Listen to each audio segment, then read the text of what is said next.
Well, it isn't every day that you get to meet someone who has been presented with the Barbados Service Star Award. In this edition of Positive Profiles, I get to chat with someone who's at the crease and who prepares the pitch. His name is Kevin Vaughan, BSS, and I'm hoping that Kevin will be able to teach me a thing or two by the time we finish our edition of Positive Profiles today. once you're willing to get your hands dirty, sure they will.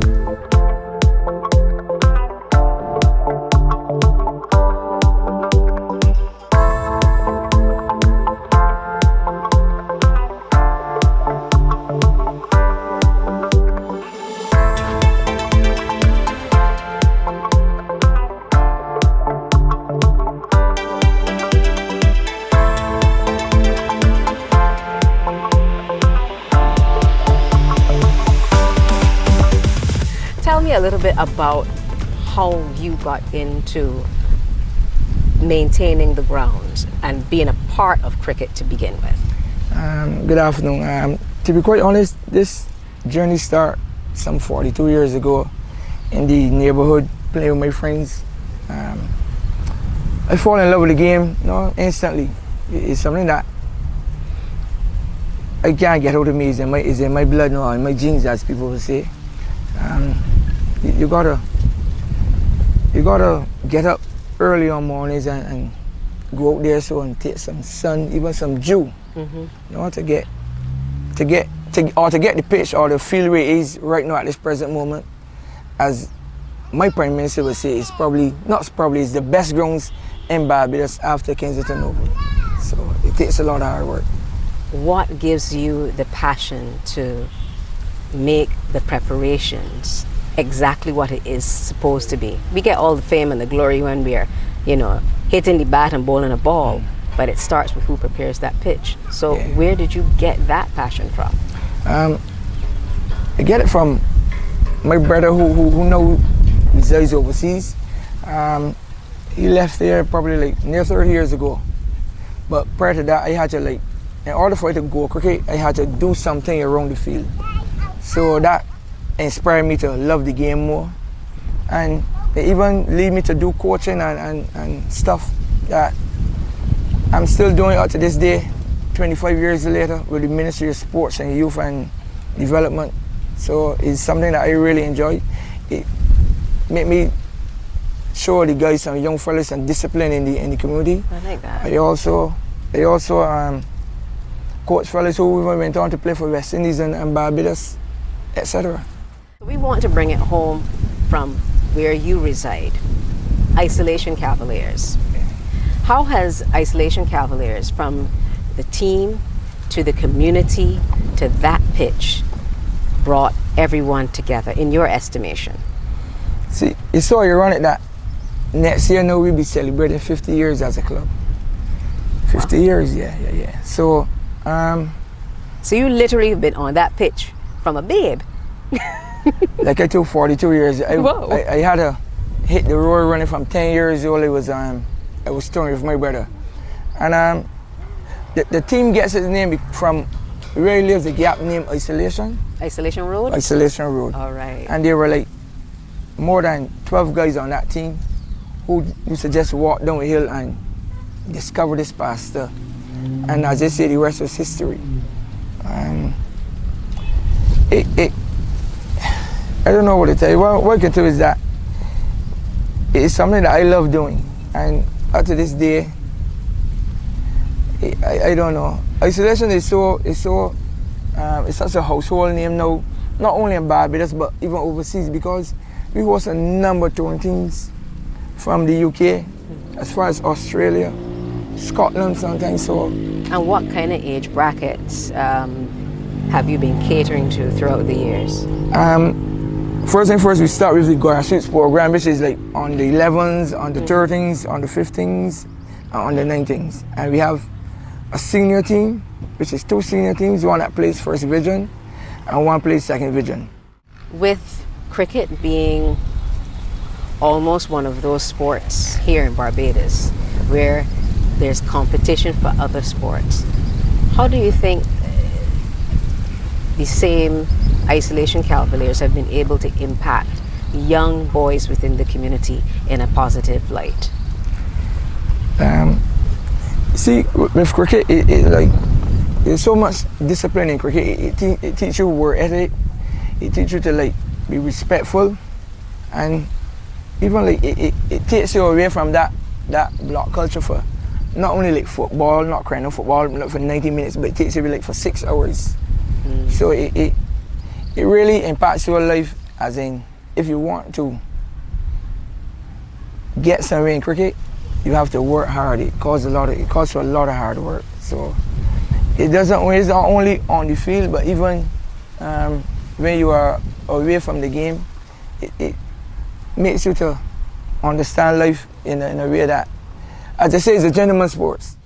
You mentioned that you got into training as well, apart from working the grounds and playing cricket as well. What are some of the fundamentals that you try to impart on our children and our youth that started off just running about in the yard, throwing a ball and hitting a bat? What are some of the fundamentals you try to teach them about this gentleman's game? What you try to teach them is that it's improve your skills as a person, and it also shows you, if you look around, I try to tell them daily, if you look around Barbados, you see 90% of the sports people build a lovely home out of cricket. And there's always something there in it for you. Even at this stage, there's so much cricket going on around the world that once you get involved with it,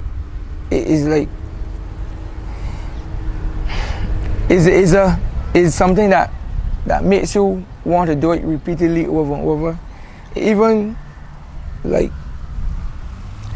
as I speak to you now, we have a camp going on at our club now, and it's a sports camp. And I work besides at the club. That's not my job. I don't get paid to do it. It's voluntary. And I'm back out to work now, and even when I go there, even when I come from work, the little ones want me to take them on the pitch and do some work. So my work starts all over again till night comes in. Wow. So I enjoy working with the youth. It's something that brings out a lot in me. So we here just chilling by a pitch, and I couldn't help but notice that we've got someone else on the pitch preparing it, I assume. Yeah. What goes into preparing a pitch, Kevin? It starts with, you got to wet it early on mornings, and this thing you call grass, you got to cut up some grass fine, because if you step in your backyard with wet mud, it sticks on your shoe. Yeah. So what you do, you wet the pitch, and you will get some fine grass, and you throw all over the pitch, and then you will use something like this to call a roller, and roll it. And that gentleman over there, he did that this morning because you can look and see the pitch is hard. So what he's doing right now, he's preparing the pitch for practice for this afternoon. All right. And as you can see now, he's actually there marking the crease, because there's a crease that you can't overstep. In cricket terms, you will call it a no ball, if you know. Yeah, it's a no ball. So he's preparing the pitch for practice now at this time. And that is something that takes how long to do? Because I came here and I watched him for the last hour, but is it something that you can actually get done in an hour or so, or a lot more work went into it before? A lot more work went into it before. He had to start that day from this morning. Like you said, get up before the sun come up. Before the sun come up. In the dew. And even the day before, you even cut grass before, because if the dew falls at night, the grass will be too wet on morning, so it makes your job much harder. So Sundays it start before the day. And to be quite honest, at my club, I spend 365 days a year there. We call it home away from home. Kevin, you have been graced with the Barbados Service Star Award. How has this award impacted you? How has it allowed you to grow or even create other opportunities for you since being given such a prestigious award? Let me say thanks to the government for recognizing my hard work especially Prime Minister, because whenever she passed in that direction, she always stay and look at the ground and say, it's a picturesque ground. The award was a surprise to me, actually. And when I get the call, I was actually told to keep it a secret. And to keep it a secret even from my mother. So, yeah, the award is something that up to this day is still refreshing. And even apart from that, I was also awarded a month before that at the Barbados Labour Party Awards, 87th or 86th annual awards. It was awarded also. So I had 2 awards in 1 month, in 2 months from the government. And I guess they see the hard work I'm doing before any payment. But the payment isn't the issue. Is the love I have for the sports and for the youth to keep on going. The award see me to firstly to have an interview with you. I did interviews before. I'm being invited to a lot of events. We just had World Cup. Yeah. Come on, you had to take in or be a part of it in some form or fashion. Actually, I did work at the World Cup. It was my first World Cup. I normally work at Kensington, but it was my first World Cup. And it's a good experience. I get to meet, I would normally do that, but I get to meet people. I get to be in the dressing room. I get to be in the media center.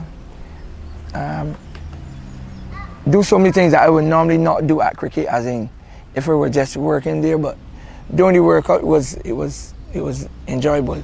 Actually, after the World Cup, 2 days after, I posted that I would do this all over again. That's how much I enjoy it. Wow. Kevin, you mentioned to us earlier on that this is not only a gentleman's sport, but you mentioned it teaches you discipline.